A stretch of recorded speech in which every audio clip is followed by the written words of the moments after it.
Assalamualaikum warahmatullahi wabarakatuh. Innal hamdalillah nahmaduhu wa nasta'inuhu wa nastaghfiruh wa na'udzu billahi min shururi anfusina wa sayyiati a'malina.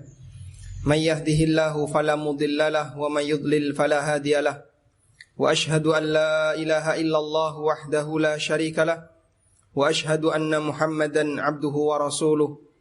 Ya ayyuhalladzina amanu taqullaha haqqa tuqatih wa la tamutunna illa wa antum muslimun. Ya ayyuhan nasu taqu rabbakumul ladzi khalaqakum min nafsin wahidah wa khalaqa minha zawjaha wa batha minhuma rijalan katsiran wa nisaa'a wattaqullaha alladzi tasaaluna bihi wal arham innallaha kana 'alaikum raqiba. Ya ayyuhalladzina amanu taqullaha wa qulu qawlan sadida yuslih lakum a'malakum wa yaghfir lakum dhunubakum wa may yuti'illaha wa rasulahu faqad faza fawzan 'azima. Amma ba'du fa inna asdaqal kalami kalamullah wa khairal huda huda nabiyyina Muhammadin sallallahu alaihi wasallam wa syarral umuri muhdatsatuha fa inna kulla muhdatsatin bid'ah wa kulla bid'atin dhalalah wa kulla dhalalatin finnar. Kaum muslimin jamaah Jumat yang dimuliakan Allah taala, suatu ketika Rasulullah sallallahu alaihi wasallam melewati dua kuburan. Lalu beliau dengan wahyu Allah mengetahui apa yang ada di dalam alam kubur. Yang ini merupakan bagian dari kekhususan yang diberikan oleh Allah taala kepada sebagian nabi, karena mereka terkadang diberitahu oleh Allah Subhanahu wa taala hal yang gaib. Manusia biasa tidak mungkin mengetahuinya, kejadian gaib yang ada di alam kubur. Kemudian Nabi sallallahu alaihi wasallam mengatakan, "Inna hadzani la yu'adzaban." Dua penghuni kubur ini mereka sedang disiksa. "Wa ma yu'adzabani fi kabirin wa innaha lakabirun." Dua kuburan ini penghuninya sedang disiksa. Mereka tidak disiksa disebabkan karena perbuatan yang susah untuk ditinggalkan. Wa innahuma lakabiran, meskipun keduanya adalah sesuatu yang bernilai dosa besar. Kemudian Nabi sallallahu alaihi wasallam menyebutkan alasannya, "Amma ahaduhuma fa innahu yamshi bin namimah wa amma al-akharu fa huwa la yastatiru indal baul."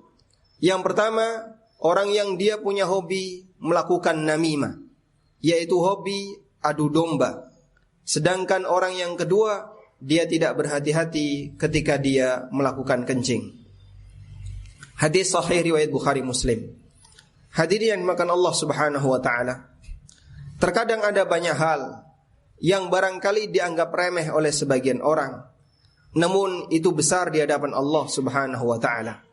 Sehingga manusia melakukannya bisa jadi tanpa sadar, tanpa ada beban dan perasaan dosa, padahal itu adalah sesuatu yang berat di hadapan Allah Subhanahu wa taala. Sehingga sebagai konsekuensinya pelakunya akan mendapatkan hukuman yang besar di sisi Allah, bahkan hukuman itu telah dia dapatkan ketika dia berada di alam kubur. Hadirin yang dimuliakan Allah Subhanahu wa taala, hadis ini menunjukkan bahwa dua dosa besar yang tadi kami sebutkan. Yang pertama adalah melakukan namimah, dan yang kedua tidak hati-hati ketika buang air kecil, termasuk di antara bentuk dosa besar. Dan di antara ciri dosa besar itu adalah adanya ancaman terhadap pelakunya dengan berupa azab kubur. Nabi sallallahu alaihi wasallam menyebutkan orang yang pertama diazab oleh Allah disebabkan karena innahu yamshi bin namimah. Dia keliling di masyarakat dalam rangka untuk menyebarkan an-namimah, adu domba. Bagaimana bentuk an-namimah, adu domba? Para ulama menjelaskan, sebuah perbuatan terhitung sebagai adu domba ketika orang itu naqlul khabar min ajlil ifsad. Dia menyampaikan berita secara jujur, 100% tidak ada keinginan untuk berdusta, tapi dia punya niat jahat. Apa niat jahatnya? Tujuannya adalah dalam rangka untuk menimbulkan ketegangan antara satu orang dengan orang yang lain. Sehingga ketika A dan B dalam situasi normal, dia tidak punya masalah. Mereka baik-baik saja. Kemudian datang C, lalu C main ke tempatnya A. Kemudian terjadilah obrolan, dan dalam suasana obrolan itu barangkali A gerenengi B. A menyinggung tentang buruknya B. Satu hal yang biasa di masyarakat, kadang orang ketika nyinggung nama seseorang, maka terjadilah kerenengan. Kemudian ini sebagai salah satu data yang dibawa oleh C. Lalu C mendatangi B. Disampaikan kepada B, wahai B, saya tadi baru ngobrol sama A, dan A bilang tentang kamu seperti ini. Celaan-celaan yang disampaikan oleh A kepada B disampaikan oleh C kepada B. Dan itu disampaikan oleh C 100% jujur, saya tidak bohong, saya tidak berdusta. Tidak ada unsur kebohongan di situ. Lalu akhirnya B balas, dan dia pun balas dengan gerenengi si A. Kemudian dari kerenengan itu oleh C dibawa kepada si A. Tadi B bilang seperti ini kepada kamu. Akhirnya A dan B ini tegang. Siapa perantaranya? C. C orang yang jujur ini, dia jujur. Sekali lagi saya katakan orang ini jujur. Dan para ulama mengatakan an-namam, orang yang melakukan namimah, itu bukan syarat harus berdusta. Bisa jadi dia jujur, tapi ketika dia jujur itu dia sampaikan dan menimbulkan ketegangan permusuhan antara A dengan B. Seperti inilah yang dimaksud dengan namimah jamaah. Karena itulah terkadang setan menipu seorang hamba. Kalau kamu menyampaikan berita tentang orang lain kepada saudara kamu, gak apa-apa, yang penting jujur. Kamu kan tidak dusta. Dan barangkali kamu punya niat, saya sampaikan ini tujuannya baik ya. Dia nyatakan tujuannya baik, padahal aslinya itu bisa merusak hubungan antara orang dengan orang yang lain, antara tetangga dengan tetangga yang lain. Jamaah yang dimuliakan Allah Subhanahu wa taala, Allah taala mengatakan wala tuti' kulla hallafim mahin hammazim masya'im binamim. Wahai Muhammad, janganlah engkau mentaati orang yang dia suka bersumpah, tapi dia melakukan perbuatan yang hina. Hammazin, dia suka mencela orang lain, masya'im binamim, dan suka menyebarkan namimah di tengah masyarakat. Waspadalah jamaah, terkadang setan dia berusaha untuk menutupi perbuatan dosa ini agar pelakunya tidak merasa bersalah dengan alasan saya jujur, yang kedua dengan alasan ingin memberi nasihat, padahal aslinya mereka menimbulkan ketegangan antara orang dengan saudaranya, dengan tetangganya, disebabkan karena naklul khabar min ajlil ifsad, memindahkan, menyampaikan berita namun tujuannya dalam rangka untuk memunculkan ketegangan di antara masyarakat. Kita berlindung kepada Allah Subhanahu wa taala, semoga karakter seperti ini tidak ada dalam diri kita dan termasuk tidak ada di kampung kita, sehingga suasana apapun tetap terjaga secara normal. Demikian sebagai khutbah yang pertama.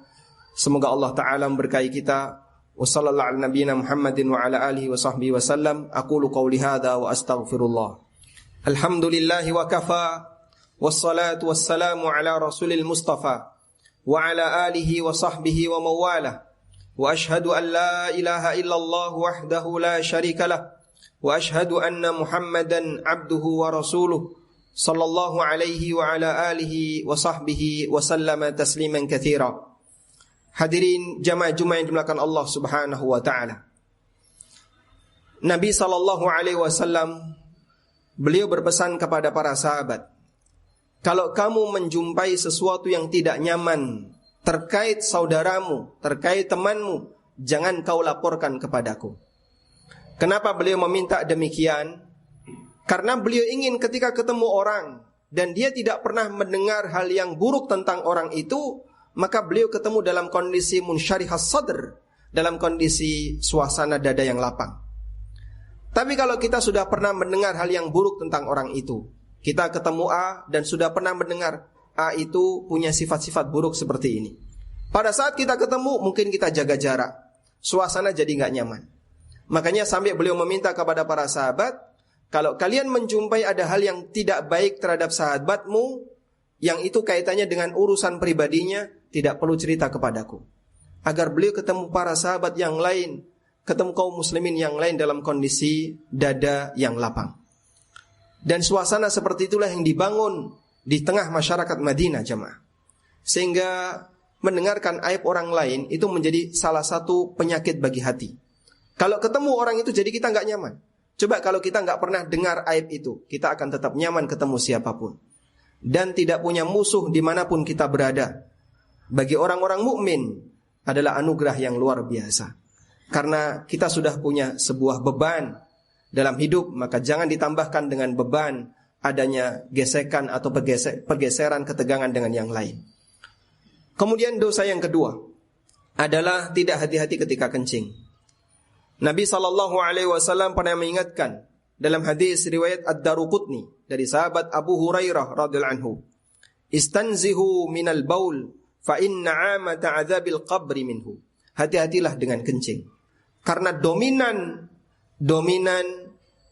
azab kubur salah satunya disebabkan karena kencing.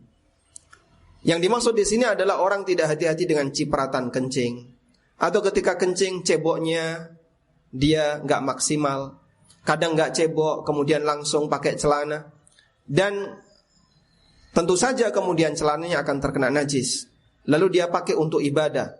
Orang semacam ini mendapatkan ancaman yang keras dari Allah Subhanahu wa taala.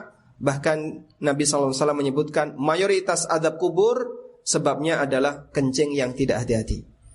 Sehingga jamaah, dalam masalah buang air mungkin bagi sebagian orang dianggap remeh, tapi ingat, najis itu perkara besar dalam syariat kita. Sehingga hati-hati, jangan sampai ketika kita buang najis kemudian kita tidak mempedulikan najis yang nyiprat dan seterusnya, pakaian kita terkena najis dan itu kita gunakan untuk kegiatan ibadah. Semoga Allah Subhanahu wa taala membimbing kita untuk selalu berada di atas jalan yang lurus dan benar, dan melindungi kita dari setiap potensi dosa besar, terutama potensi dosa yang bisa membawa kita kepada azab di kuburan maupun azab di akhirat. Allahumma salli ala Muhammad wa ala ali Muhammad kama sallaita ala Ibrahim wa ala ali Ibrahim innaka Hamidum Majid. Allahumma ighfir lil mu'minina wal mu'minat wal muslimina wal muslimat al ahya'i minhum wal amwat innaka sami'un qaribun mujibu da'awat ya qadiyal hajat. Rabbana ighfir lana wal ikhwanina alladhina sabaquna bil iman ولا تجعل في قلوبنا غلا للذين آمنوا ربنا إنك رؤوف رحيم ربنا آتنا في الدنيا حسنة وفي الآخرة حسنة وقنا عذاب النار وصلى الله على نبينا محمد وعلى آله وصحبه وسلم وآخر دعوانا أن الحمد لله رب العالمين وقوموا إلى صلاتكم.